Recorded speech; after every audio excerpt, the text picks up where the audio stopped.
حکومت نے fake news پھیلانے والوں کے لیے سخت سزائیں تجویز کر دیں۔ سائبر کرائم ترمیمی بل کی شقیں منظر عام پر آ گئیں۔ تفصیلات کے مطابق سائبر کرائم ترمیمی بل کے ابتدائی مسودے پر فیک نیوز دینے والے کو 5 سال قید اور یا 10 لاکھ روپے جرمانے کی سزا ہو سکتی ہے۔ میڈیا رپورٹس کے مطابق بل کے ابتدائی مسودے کے مطابق ڈیجیٹل رائٹس پروٹیکشن اتھارٹی کے سوشل میڈیا پر مواد بلاک یا ہٹانے کا اختیار دیا جائے گا۔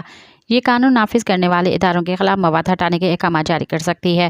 علاوہ ازیں مذکورہ اتھارٹی ریاست اور ریاستی اداروں کے خلاف نفرت پھیلانے والے مواد کو بھی ہٹانے کا اختیار ہوگا۔